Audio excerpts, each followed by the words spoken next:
ഇപ്പൊ തന്നെ പോയി പറഞ്ഞോളാം. മന്ത്രി എന്ത് പറഞ്ഞു?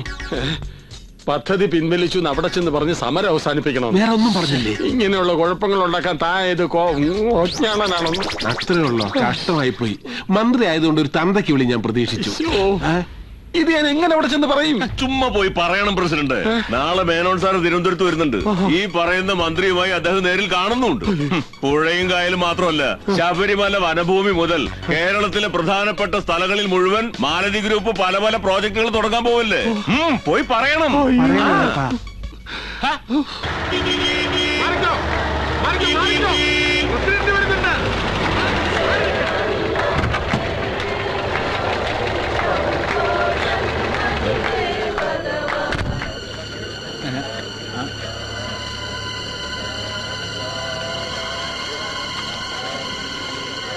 റിസോർട്ടിന്റെ കാര്യം അടുത്ത പഞ്ചായത്ത് മീറ്റിംഗിൽ ഒരു തീരുമാനം ഉണ്ടാക്കുന്നത് വരെ നടപ്പാക്കുന്നതല്ല. സന്തോഷായില്ലേ? പക്ഷെ അത് ഈ ചപ്പടാച്ചി സമരം കണ്ടിട്ടല്ല. ആലോചിച്ചു നോക്കിയപ്പോ എനിക്ക് വേദന തോന്നി. ഈ കായലില ഞാൻ കുളിച്ചും കളിച്ചും വളർന്നത്. എന്റെ അപ്പൻ മുങ്ങിച്ചത്തതും ഈ കായലില. എന്നിട്ടും ഞാൻ ഈ കായലിന് വെറുത്തിട്ടില്ല. എന്താ കാരണം നിങ്ങൾക്കറിയോ? എന്റെ അമ്മച്ചി കക്കവാരി എന്നെ പോറ്റി വളർത്തിയത് ഈ കായലിൽ നിന്ന്. ഇത് നികത്ത് റിസോർട്ട് ഉണ്ടാക്കാൻ ഇപ്പൊ ഈ കുഴിയിലായ പ്രഭാകരൻ സമ്മതിച്ചാൽ പോലും പ്രസിഡന്റ് ആയിരിക്കുന്നിടത്തോളം കാലം ഞാൻ സമ്മതിക്കില്ല. കാള പറ്റൂന്ന് കേൾക്കുമ്പോഴേക്കും കയറെടുക്കുന്ന ഇവന്റെ കൂടെ നിങ്ങളല്ലാതെ ഈ വിട്ടിത്തത്തിന് ഇറങ്ങി തിരിക്കുവോ? കാര്യം എന്റെ പാർട്ടിയിലുള്ള ചിലരിതിന് ശ്രമിച്ചു എന്നുള്ളത് സത്യമാണ്. പക്ഷേ ഞാൻ സമ്മതിക്കില്ല. എന്റെ അമ്മയാണ് ഈ കായൽ. പ്രഭാകര, സമരം നിർത്തി കുഴിയിൽ എഴുന്നേറ്റ് പോടാ ചക്ക.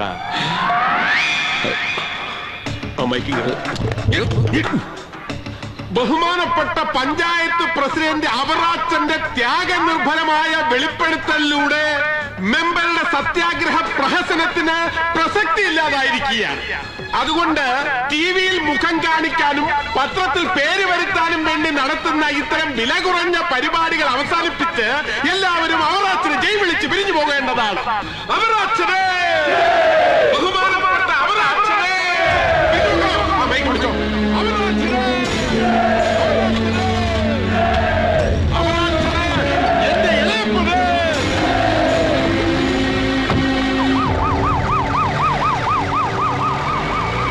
അതെ, എല്ലാരും പോയി എഴുന്നേറ്റ് പോവാൻ നോക്ക്, ഇല്ലെങ്കിൽ തല പട്ടി എടുത്തോണ്ട് പോകും.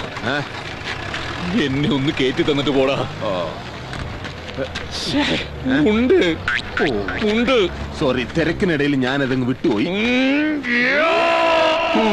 അത്യാവശ്യം ഒഴിച്ചിലും പിഴിച്ചിലും ഒക്കെ പഠിച്ചത് കൊണ്ട് ഇപ്പൊ ഉപകാരമായി അല്ലേ? എല്ലാരും കൂടെ കുഴിയിലിറക്കി നിർത്തിയിട്ട് പ്രൈവേറ്റിന് എന്ത് ഗുണമുണ്ടായേ? ക്രെഡിറ്റ് മുഴുവൻ പ്രസിഡന്റ് കൊണ്ടുപോയില്ലേ? അങ്ങനെ പറയരുത്. മഹാത്മാഗാന്ധി ഉപ്പുകുറുക്കിയ സമരം നടത്തിയത് ഇന്ത്യയുടെ പ്രധാനമന്ത്രിയാകാനൊന്നും അല്ലല്ലോ. ക്രെഡിറ്റിന്റെ കാര്യമൊക്കെ അത്രേ ഉള്ളൂ, അല്ലേ പ്രബേട്ട? കുഴി കിടന്നപ്പോ എന്റെ കൈ ഫ്രീ അല്ലായിരുന്നു, ഇപ്പോഴും ഫ്രീ അല്ല. അല്ലെങ്കിൽ ഒന്ന് പൊട്ടിച്ചേനെ. പോട്ടെന്നെ, നീര് കക്കിയിട്ടുണ്ട്, അതുകൊണ്ടാ. നീ വിചാരിക്കുന്ന പോലെ അല്ല ഇവിടുത്തെ ജനങ്ങള്. ആ സമയം വരെ നിനക്ക് സിന്ദാബാദ് വിളിച്ചവര് അവസാനമായപ്പോ മാറ്റി വിളിച്ചത് കേട്ടില്ലേ? ക്രെഡിറ്റ് ഒക്കെ ആരെങ്കിലും കൊണ്ടുപോട്ടെ മാഷേ. കായല് നികത്ത് റിസോർട്ട് കെട്ടിപ്പൊക്കുന്നത് ഇല്ലാണ്ടായില്ലേ, നമുക്കത് മതി. എന്നാലും പത്രത്തിൽ പേര് വരാൻ വേണ്ടി നീ ഓരോ കോപ്രായം കാണിക്കാന്നൊക്കെ പറയുമ്പോ അതിലെന്താ ഇത്ര തെറ്റ്? ബുദ്ധിയുള്ള ആർക്കും അങ്ങനെ തോന്നൂ. ഈ കോമാളി കാരണം ബാക്കിയുള്ളവർ കൂടി പുറത്തിറങ്ങി നടക്കാൻ വയ്യാതായി. ഇവനീ കാട്ടിക്കൂട്ടണത് ആ കവലെ പോയി കാണിച്ച വൈകിട്ടാവുമ്പോ 5-6 കിലോ അരിയെങ്കിലും വാങ്ങാനുള്ള കാശ് കിട്ടിയേനെ. അതെങ്ങനെ മേലനങ്ങാതെ വെട്ടി വിഴുങ്ങാനുള്ളതല്ല ഇവിടത്തെ പറമ്പിൽ ഉണ്ടാവണുണ്ടല്ലോ. അതെ, പക്ഷെ അതൊന്നും ഒരു സുപ്രഭാതത്തിൽ തനിയെ പൊട്ടിമുളച്ചുണ്ടായതല്ല. നട്ടും നനച്ചും വളവിട്ടൊക്കെ നോക്കിക്കൊടുന്നത് ഞാൻ തന്നെയാ. 1-2 കൊല്ലമല്ല, കാലങ്ങളോളം. പ്രഭാകര, ഓ, നീ കണക്ക് പറയാണല്ലേ? എന്നാ ഞാനും കുറച്ച് കണക്ക് പറയാം. എന്താ ഇവരുടെയൊക്കെ മുമ്പിൽ വെച്ച് കേൾക്കണോ നിനക്കത്? നമുക്ക് പോവാം മാഷെ. മാഷ് നിൽക്കണം. നിങ്ങളൊരു സ്കൂൾ അധ്യാപകനായിരുന്നില്ലേ മാഷേ? ഇവന്റെയൊക്കെ തരികിടയ്ക്ക് കൂട്ടു നിൽക്കാതെ 4 വാക്ക് നല്ലത് പറഞ്ഞു കൊടുത്തൂടെ? സ്വന്തമൊന്നും ബന്ധമൊന്നും പറയാൻ നിങ്ങൾക്ക് ആരും ഇല്ലല്ലോ. അതുകൊണ്ട് ആരാന്റെ അമ്മയുടെ ഭ്രാന്ത് കണ്ടു നിക്കണ പോലെ ഇവന്റെ ഒക്കെ കാട്ടിക്കൂട്ടല് കണ്ടു നിൽക്കാൻ ഒരു സുഖം അല്ലേ മാഷേ? ഈ പ്രായത്തിൽ ഇനി മാഷക്ക് ഉപദേശത്തിന്റെ ആവശ്യമൊന്നുമില്ല. മാഷ് നടന്നോളൂ, നാളെ കാണാം. ഇപ്പൊ നാറിയിട്ടേ ഉള്ളൂ, ചെയ്യുന്നതിന് മുമ്പ് സ്ഥലം കാലിയാക്കാൻ പാ. ചെല്ല് ചെല്ല്. രാമകൃഷ്ണനല്ല കംസൻ. ആളുകൾ കേറി വരുമ്പോ മുന്നിൽ പ്രതിഷ്ഠിച്ചിരിക്കുന്ന ഈ ഫോട്ടോകളുണ്ടല്ലോ, അതൊക്കെ മാറ്റാൻ പോവുക. അതിന് പകരത്ത് ഇതിവിടെ തറയ്ക്കാനാ പരിപാടി. നല്ല ഭംഗിയല്ലേ?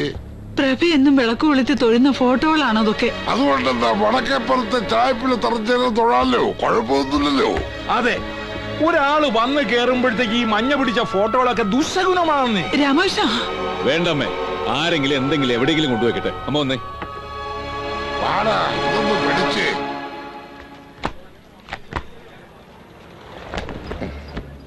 എന്നാ പിന്നെ ഉടനെ മാറുകയല്ലേ നല്ലത്? അതെ, പക്ഷെ അതിനു മുമ്പ് എനിക്ക് അവിടെ ചില കാര്യങ്ങൾ ചെയ്തു തീർക്കാനുണ്ട്. എന്താ നിനക്ക് അമ്മാവനെ തട്ടാൻ പ്ലാൻ ഉണ്ടോ? എനിക്കൊരു കടവുണ്ടടാ രാധയോട്. അപ്പൊ നീ അവളോടും കടം വാങ്ങിയോ? ഒരിക്കലൊരു സർവോദയ സമ്മേളനം കഴിഞ്ഞ് അച്ഛൻ വീട്ടിലേക്ക് വന്ന് കേറുമ്പോ ഒക്കെ തവളുണ്ട്. ഏതാണ്ട് ഒരു 3 വയസ്സ് പ്രായം. ആരോ കളഞ്ഞിട്ട് പോയൊരു കുഞ്ഞ. അന്ന് മുതൽ അവളും ആ വീട്ടിലൊരു ഭാഗമാണ്. ഇവരിപ്പോ ഈ ഊറ്റം കൊള്ളുന്ന പാടത്തും പറമ്പത്തും ഒക്കെ അവളും ഒരുപാട് വേർപ്പൊഴുകിയിട്ടുണ്ട്. എനിക്കൊന്നും വേണ്ട, പക്ഷെ അവൾക്ക് അർഹതപ്പെട്ടത് കിട്ടണം. എന്നിട്ട് അവൾ ആരുടെയെങ്കിലും കൂടെ ഒന്ന് ഇറക്കി വിട്ടിട്ട് വേണം എനിക്കും അമ്മയ്ക്ക് അപ്പ അവിടുന്ന് പടിയിറങ്ങാൻ. അങ്ങനെ തോന്നിയ ആളുടെ കൂടെ ഒന്നും അവളെ ഇറക്കി വിടണ്ട. അവൾക്ക് അനുരൂപനായ തറവാടിയെ തന്നെ വേണം. അതെ, അങ്ങനെ ഒരു ത്യാഗം ചെയ്യാൻ എനിക്ക് യാതൊരു ബുദ്ധിമുട്ടും ഇല്ല പ്രഭാകര. ഇഷ്ടായില്ല? ആയില്ല? വേണ്ട വേണ്ട പ്രഭാകര.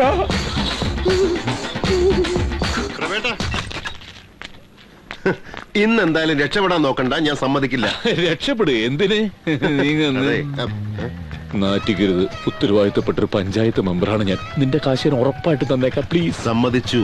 പക്ഷെ പ്രഭേട്ട എന്റെ കൂടെ ഒന്ന് വരണം. എങ്ങോട്ടേക്ക്? ആദ്യം വണ്ടി കയറി. അല്ല, ഞാൻ വരാൻ. സുബ്ര കടയിൽ നോക്കിക്കോളേ.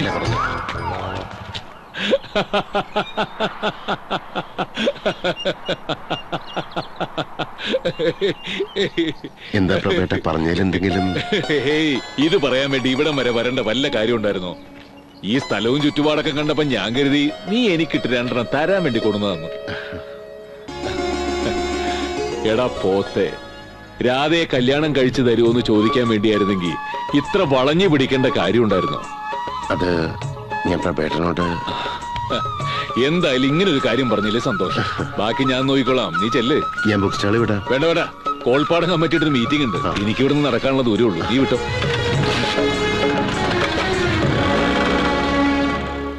എന്ന് നീ അങ്ങനെ തീരുമാനിച്ച ബാക്കിയുള്ളവരെന്താ എസ് ചേരണോ? ഞാൻ പറഞ്ഞതിൽ എന്താ തെറ്റ്?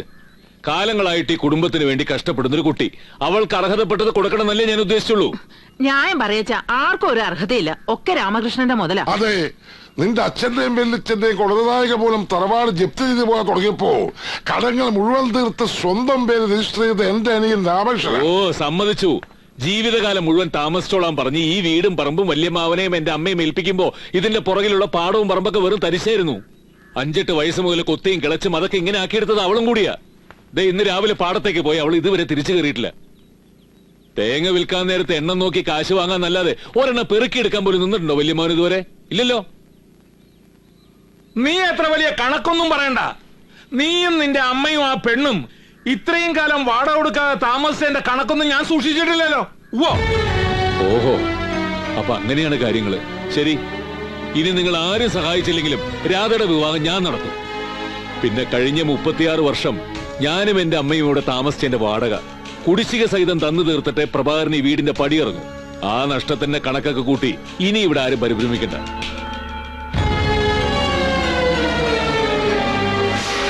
അച്ഛൻ ഒരുപാട് ചീപ്പായി പോയി.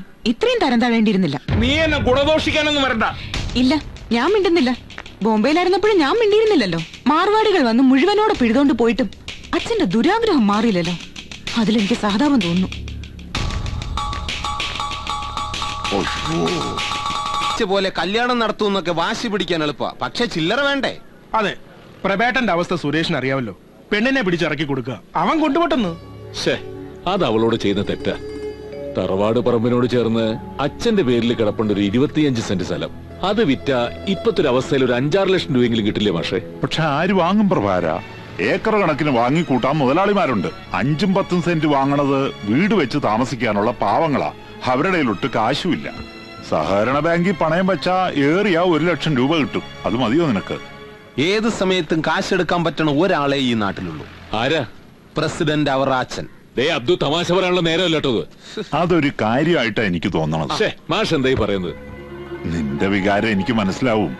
അവറാച്ചനോട് കടം മേടിക്കാനല്ലോ, സ്വന്തം സ്ഥലം തീർന്നു കൊടുത്തിട്ടല്ലേ. ശരിയാ, ഇതിൽ ഇത്ര നാണക്കേടൊന്നും വിചാരിക്കേണ്ട കാര്യമില്ല. എന്ന് വെച്ച് പ്രസിഡന്റും പ്രബേട്ടനുമായിട്ടുള്ള രാഷ്ട്രീയ ഭിന്നത അവസാനിക്കുന്നില്ല. അതിനിയും തുടർന്നൂടെ? എന്തേ? അല്ലാതെ വേറെ മാർഗമൊന്നുമില്ല പ്രഭാര. ഇല്ലെങ്കിൽ പിന്നൊരു ഒറ്റ വഴിയുള്ളൂ. അത്യാവശ്യമായി പോയില്ലേ, 10 ലക്ഷം രൂപ ഞാൻ തരാം. എന്നാ കൊടുക്ക്. ലോട്ടറി അടിക്കട്ടെ. അല്ല, എറിയരുത്, ഞാൻ മയ്യത്താവും.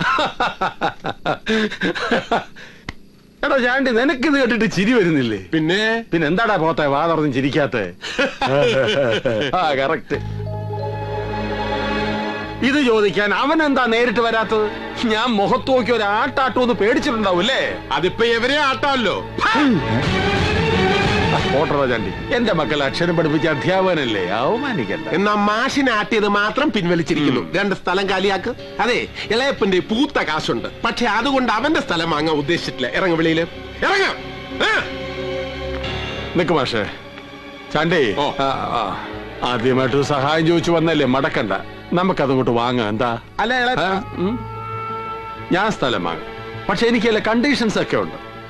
ആദർശവാനായ പ്രഭാകരൻ അത് സ്വീകാര്യമാവുമോ ആവോ? പറ്റില്ല. ഈ കണ്ടീഷൻ എനിക്ക് സമ്മതമല്ല.